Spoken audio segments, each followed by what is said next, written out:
নমস্কার, কুকিং সুমিত্রা চ্যানেলে আপনাদের সবাইকে স্বাগত জানাচ্ছি। আজ আমি একটি অন্য ধরনের রেসিপি নিয়ে চলে এসেছি। সরস্বতী পূজা উপলক্ষে মুরগি, খই দিয়ে মুরগি আর মুড়ি দিয়ে মুচমুচে মোয়া, ছোট থেকে বড়দের সবারই পছন্দ হবে, একদমই মুচমুচে। এখানে আমি 100 গ্রাম গুড় নিয়েছি।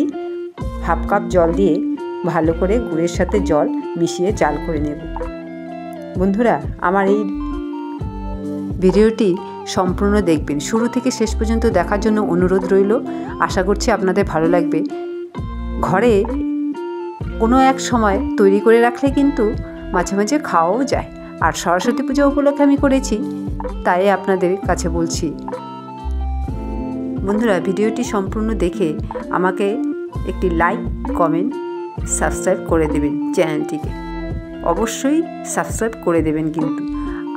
আর কোথা থেকে কে দেখছেন ভিডিওটি আমাকে কমেন্ট করে এখনই জানিয়ে দেন, তো আমি তাকে ধন্যবাদ জানাই দেব। বন্ধুরা, এই গুড়টি কিন্তু ভালো করে জাল দিতে হবে। আমি এখানে 1 কৌটা, বন্ধুরা কৌটোতে দেখতেই পাচ্ছেন, এই আমি 1 কৌটো খই নিয়েছি। গুড়ের সাথে খইটা ভালো করে মিশিয়ে নিব। এখানে আমার মুরগিটি হয়ে গেছে। আমি তো উপরা বলি, আপনারা বা কী বলেন, মুরগিও বলা যায়। মুচমুচে মুরগি হয়ে গেছে। এখন আমি আবার আপনাদের সামনে মুড়ির মোয়া করে দেখাবো। এই খইয়ের মুরগিটা কিন্তু খুবই টেস্টি হয় খেতে, খালি খালিও খাওয়া যায়, মুড়ি দিয়েও খাওয়া যাবে। আমার রেসিপিটি এটি তৈরি হয়ে গেছে। এখন আপনাদের সামনে মোয়া করে দেখাবো। এখানে ওই কড়াইতেই আমি 200 গ্রাম গুড় নিয়েছি। 1 কাপ জল দিয়ে ভালো করে গুড়ের সাথে মিশিয়ে নেব।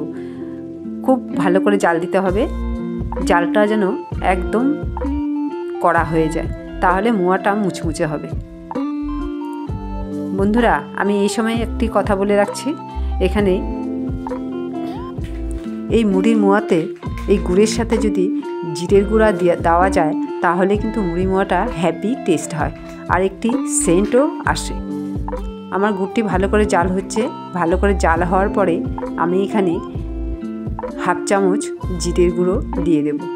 বন্ধুরা, বাড়িতে একদিন এইভাবে তৈরি করে খাবেন, ছোটরা তো খেতেই যাবে, বড়রাও খাবে। খুবই মুচমুচে হয় আর একটি সুগন্ধ বের হয়, খেতে ইচ্ছেই হয়।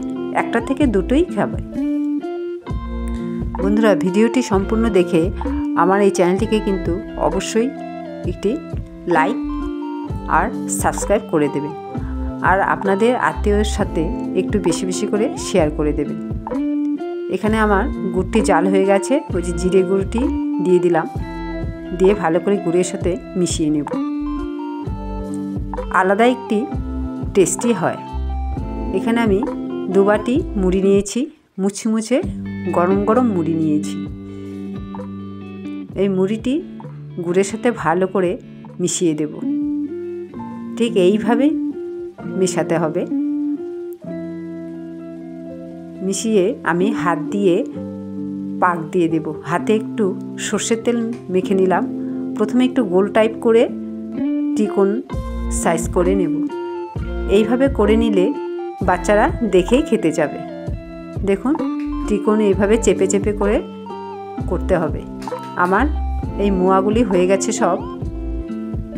এই মোয়াগুলি খেতে কিন্তু খুবই ভালো লাগে। বন্ধুরা, এই মুড়ির সাথে মোয়াটা মিশিয়ে রাখবেন, অনেক দিন কৌটোতে মুচমুচে থাকবে। আমার রেসিপিটি তৈরি হয়ে গেছে। আমি আবার পরে ভিডিও নিয়ে চলে আসব। আমার চ্যানেলটিকে অবশ্যই সাবস্ক্রাইব করে দেবেন, আমার পাশে থাকবেন। ধন্যবাদ।